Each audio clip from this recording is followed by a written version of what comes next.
Welcome back, ladies and gentlemen, to the Horse Races Now podcast. We have another really cool guest. She's on Zoom today. Jessica, can you hear me? I can hear you just fine. Thank you for having me. Well, Jessica, I don't want to mess this up, so can you pronounce your last name for us? It's Paquette. Paquette. I think I've been close, but I wasn't sure if I was going to get that exactly right. Jessica is the track race announcer at PARX Racetracks in Bucks County, Pennsylvania. Jessica, thank you so much for joining us. Oh, thank you for having me. It's a lot of fun to be on the show. All right. So you are the first and only female race caller in North America. Think about that. That's crazy. When you first got into racing, Jessica, did you ever imagine you would be breaking that barrier? Not even a little bit. So this is the idea where representation really matters, right? Like you want to be what you can see. And I grew up knowing I wanted to work in racing, but I grew up idolizing Charles C. Canty and Lynn Sneerson and Donna Brothers. And I thought I would be a sideline reporter. I was interviewing my stuffed animals. I was not pretending to be a race caller like a lot of my peers were when they were little. Mm-hmm. So what originally drew you to horse racing, Jessica? I've just been a horse crazy kid since as long as I can remember. And I didn't grow up in a horsey family. I grew up kind of pretty poor in an urban environment in Massachusetts, and horses were an entire world away for me. So I fell in love with racing when I was probably 12, 13, and was lucky enough to be involved with an organization called Kids to the Cup. This was the early days of the internet, right? Like the late 1990s, like early 2000s.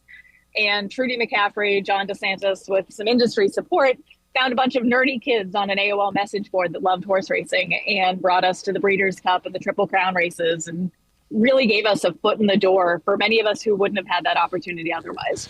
So Jessica, were you handicapping or what were you doing? I was just a fan. I started out, I just loved the horses.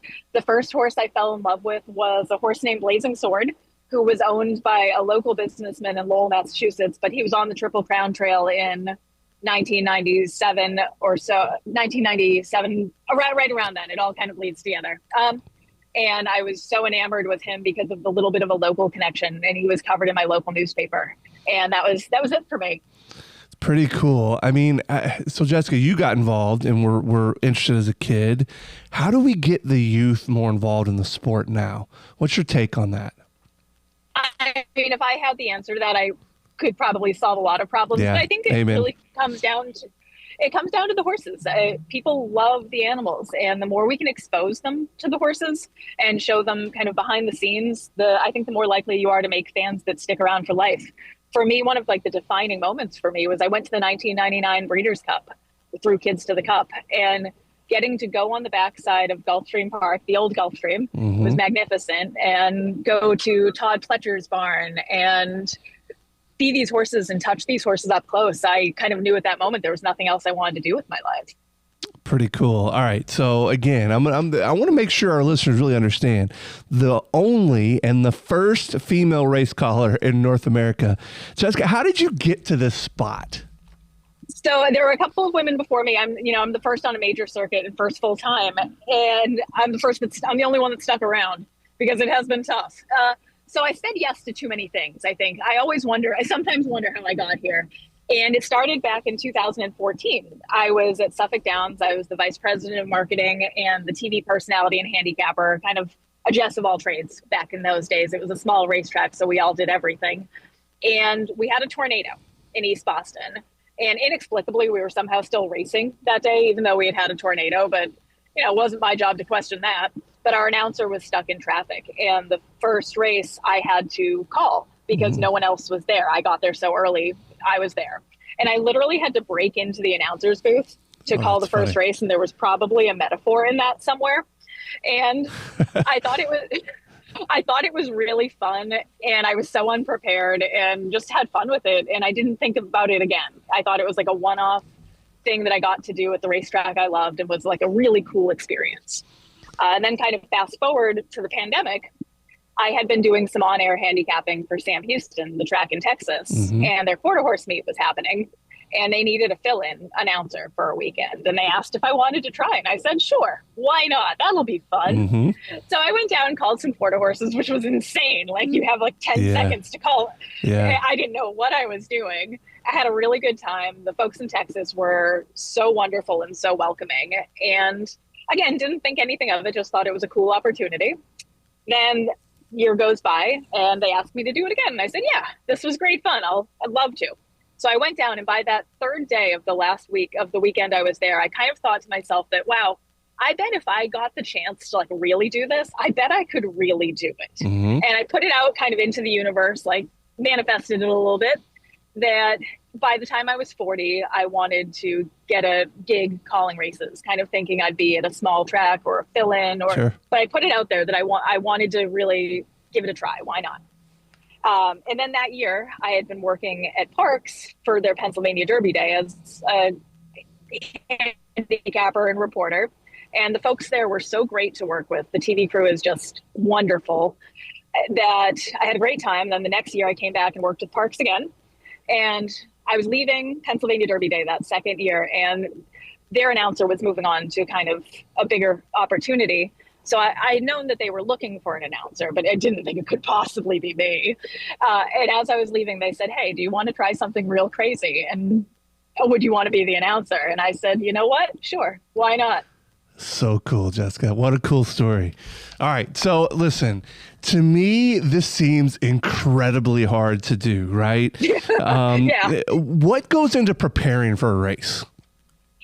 So much. And for me, the learning curve was so steep. Like, let's be clear, I was not a prodigy out of the gate. I struggled really badly my first probably year. And I'm really grateful to the patience and grace that PARX gave me as I kind of figured out the job. Because the only way to get better at it is to actually do it. Yep. And to do it live, because calling off the TV or practicing when the stakes are not real does not have the same adrenaline effect. Totally get that. So it took so much practice to find the preparation method that worked for me too, because everyone's brain is different and everyone absorbs information differently. And so many well-meaning people were telling me like, do it this way or do it that way. So I kind of had to pick and choose, try a bunch of things until it stuck. So for me, the thing I found that works the best is a couple of days before, once entries come out in the program's final, I print out the program pages and I color the jockey silks next to each horse's name. And for me, that's a visual reference during the race. So, that way, if they're tightly bunched up, I can always, identify who's who. And some announcers don't need to color at all. And I don't know how they do that because I desperately, I cannot function without coloring. Yeah. And then, so that's how I prepare for that. And then during the racing, when they're coming onto the track, I'll then color in if they have any notable blinkers, a shadow roll, anything else that, again, if they get in tight or if they're bunched up, where I'll be able to say, oh, okay, those orange blinkers, that's so-and-so. So cool. I'm fascinated by this because I love listening to a really good race call, right? And I never really understood. I've thought about it a little bit, but you're making me kind of understand what goes into it. What are you focusing on first? So the horses break, right? Normally, a really good call kind of sets the whole thing up. Who broke fast, who broke late, who maybe didn't break very well, who stumbled. What do you focus on first? So for me, the idea that I've had to kind of relax into is a little bit less is more, because I think I was, you want to do a good job, and I would kind of get very focused on trying to say everything at once. And that's where I'd get myself in a little bit of trouble. So you kind of want to take a pause almost, even though that feels counterintuitive, and let the race come to you a little bit. But I do, I want to make sure the public knows if someone stumbled out of the gate, if someone broke particularly well, or if the favorite didn't. So, you're kind of going into each race knowing an idea of how the race should play out, but not being married to that, because then you get sort of stuck into like over anticipating. Mm-hmm. I also handicap the races for PARX in between each race, which is great and helps with my memory. But also, you don't want to get too locked into the race is going to go a certain way, and then that you can't, you can't adjust accordingly. In this game, winners win, and I only back winners. Trainer Kenny McPeak is a proven winner, and his horses are in my portfolio. And now they can be in yours too. McPeak's champion horses and Derby hopefuls are now featured on Morning Line. With Morning Line, I don't just watch the race. I own the moment. I invest in champions. This is my edge. Buy, sell, trade anytime. Morning Line, own the game. Man. So Jessica, what's harder? Like a 12 horse race or 5 horse race? I would assume the more horses, the harder it is, but I don't know. I was having this conversation with a friend just last night because we had a 3-horse race yesterday at PARX, and that's awful. Yeah. It is terrible. What do you say about 3 horses? Right. That's got to be horrible. For 7 furlongs. Right. I mean, it's, you can only say so much, and they're not really, you don't want them to do anything too exciting. Yeah. So 3 is terrible. 14 is a lot. Yeah, I bet. 14 kind of stresses me out a little bit. I can do it now, but 14 is, you got to come correct for 14. Sure. I think 8 to 10 is probably the sweet spot. Just right amount. Yeah. Yeah. So a derby with like 20, 21 horses, that would be just ridiculous. The more I do this, the more it's a challenge I would welcome and embrace at some point.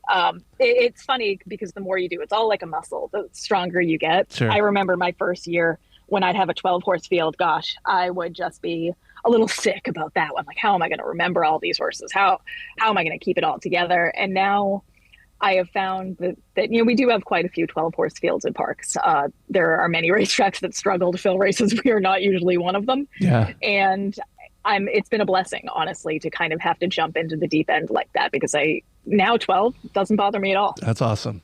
All right. So I've got to ask, because I've done a lot of NCing and talking in front of big crowds. It doesn't bother me. It really never bothered me. As a kid, I was able to do it and talk in front of the class, and it was kind of a skill I had. Do you have that same skill? Do you get any nerves when you're talking on the PA?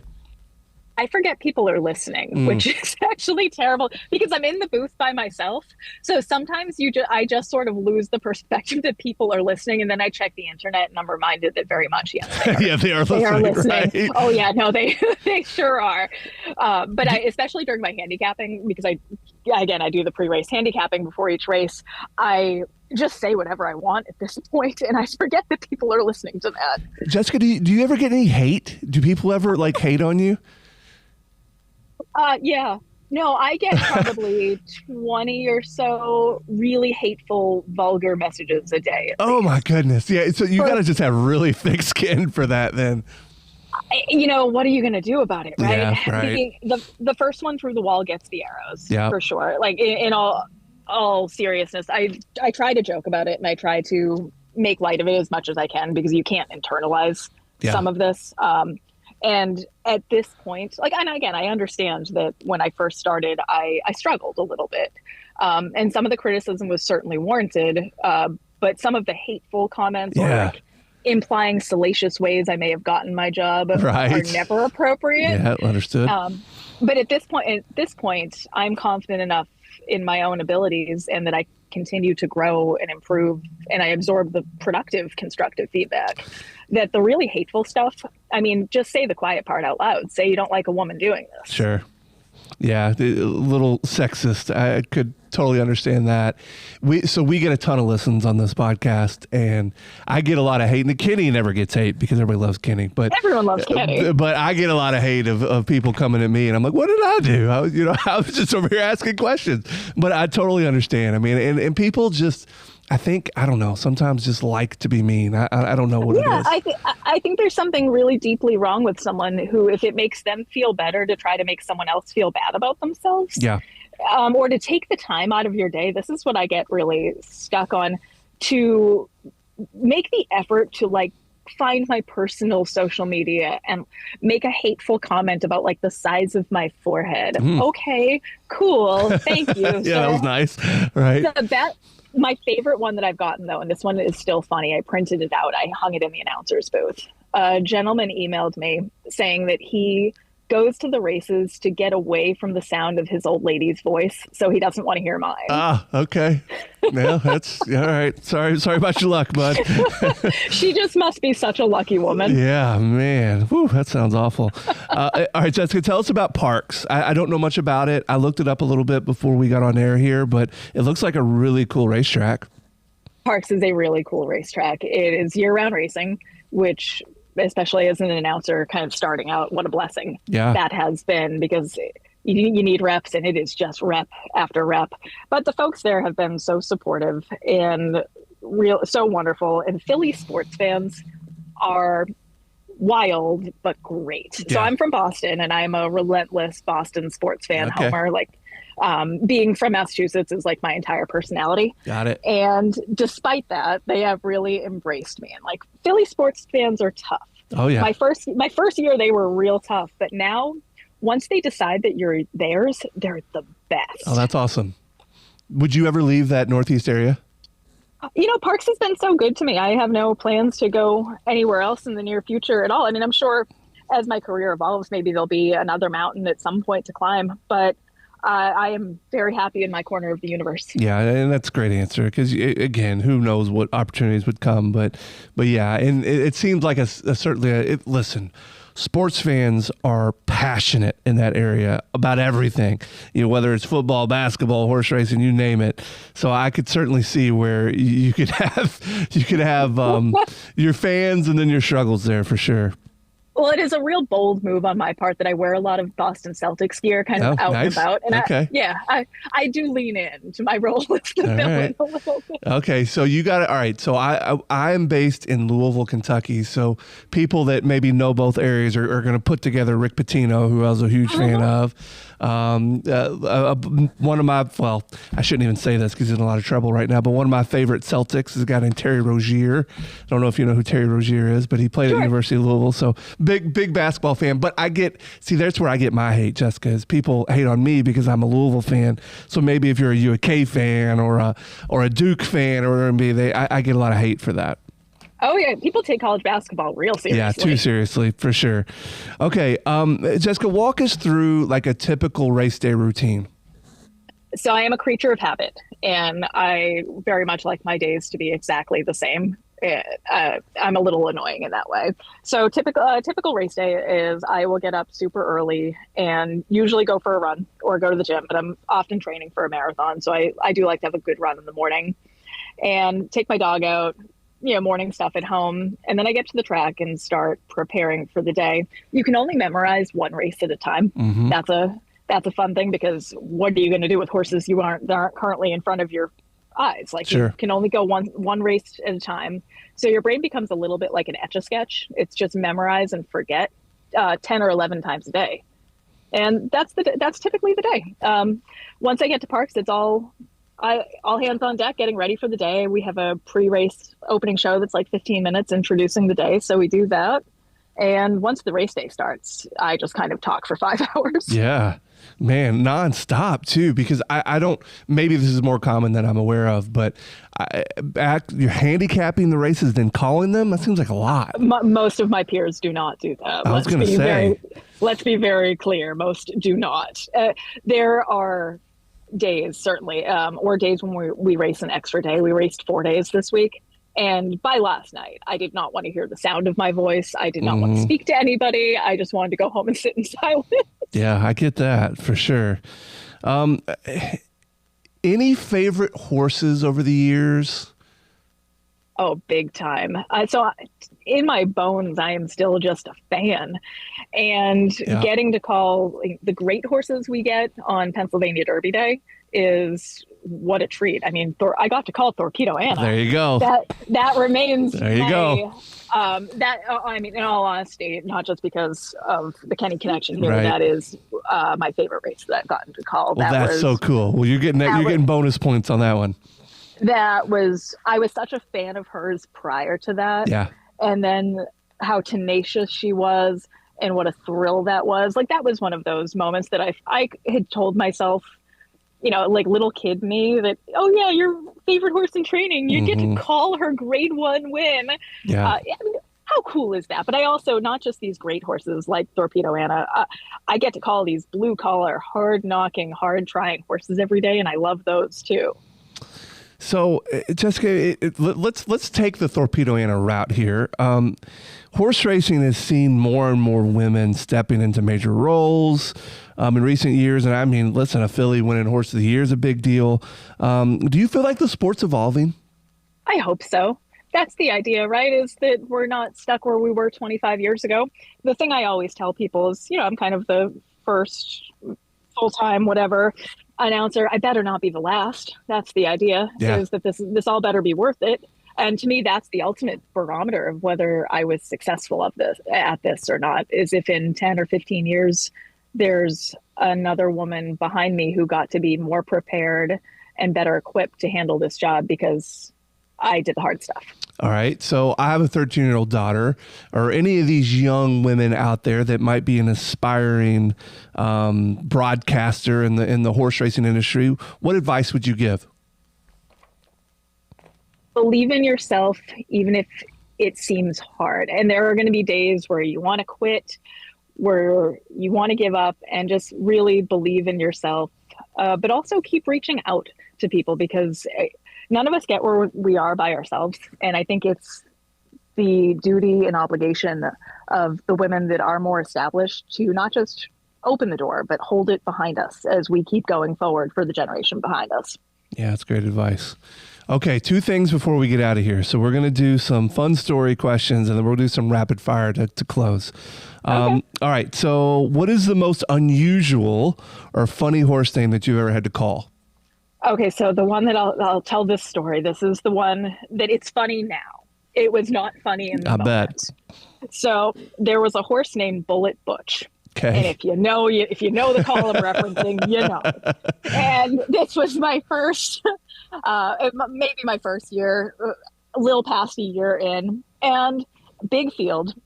There, deep stretch. The race is kind of falling apart, right?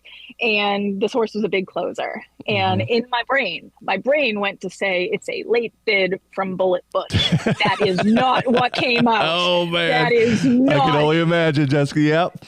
So my soul left my body at that moment. Oh no. And then I, finished the race call somehow. I don't know what I said, but I finished it. I turned my microphone off and I thought to myself, maybe no one heard that. And then I looked down at my phone and realized everybody heard it. The kindest thing, though, the first text message I got was from Peter Galassi. He's the announcer at Hawthorne. And what a dear man he is. But it was the first text of him telling me a story of a time he had done something similar. And that was just such a lovely moment that made me feel so much better, because at that moment I was like looking out the announcer's booth window being like, if I jump out of here, where am I going to land? Yeah, okay. I can just end it all right now. Yeah, I was like, that's fine. This is how it goes. Okay. Jessica, thank you for sharing that story. That's hilarious. Okay. Has a horse ever completely surprised you with a move that maybe you didn't see coming? Oh, yeah, there have been a couple. Then ones that really stick with me, because once you fool me once, I will not let you fool me again. There are a couple that come to mind right away at PARX. There's a horse named Ginger Says Chill. She's not a world beater. She is not much. She's fine. She's a good little race horse. Yeah, sure. But it was probably about a year ago. Sloppy day. She was so far back. And I don't usually almost miss one at the wire. Like I make a lot of mistakes like anyone does, but that's not usually where she came out of nowhere. And now every time she runs, she gets an extra look from me, because I'm never going to lose where she is. Like now that I know that move is in there, she'll never get me sleeping again. So I guess that's part of like handicapping races too, that may be somewhat of an advantage, because you're going to know if a horse really comes from pretty far back. In theory, yes. In theory. That's also kind of the, PARX is a mid-level track. So there are sometimes some horses that maybe are not in the most consistent form. Got it. And sometimes they all surprise me. That's a very nice way to put it, consistent form. I'm going to start using that. That's very political. Okay, Jessica, if you could call any race in history, what would it be? Oh, gosh. My 2 favorite race calls are Tis Now Wins It for America, Tis Now's Second Breeders' Cup, and then Silver Charms Derby. Oh. Those are the 2 that I kind of know word for word, but I could never do justice to those. Those are so beyond what I could ever hope to do justice. Those are my 2 favorite race calls. That's so funny. You say that, and as soon as you say that, I can hear the Silver Charm Derby call. Like, isn't that crazy? Yeah. I wouldn't even like think. Silver Charm on the outside, Captain Bodger on the rail, like the whole thing. I can hear that a little bit now. That is crazy that you say that. And I really didn't realize that how much that really sticks with somebody. That's interesting. So you got to think. You got a piece of history every time you're calling these races. That's pretty cool. such an honor, and I don't take that lightly at all. The idea that I get to play even this small role in the story of horses, like, great and small, of the Torpedo Annas of the world, but also like the wagon bosses at PARX. Like, that's cool. Okay, I'm going to hit you with a couple rapid fire questions, and a couple of these you may have already answered, but we'll see. Favorite race caller of all time? Oh, that's currently active. I would say Robert Keller. Okay, good one. I like it.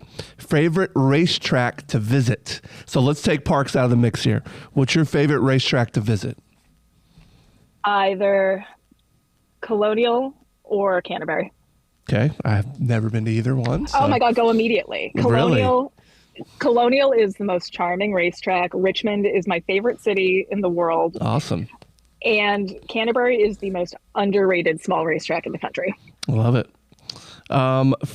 Favorite, well, you kind of just named this, so I was gonna say your favorite race call in racing history, but you kind of already told us that. So, all right, are you the Derby or Breeders' Cup?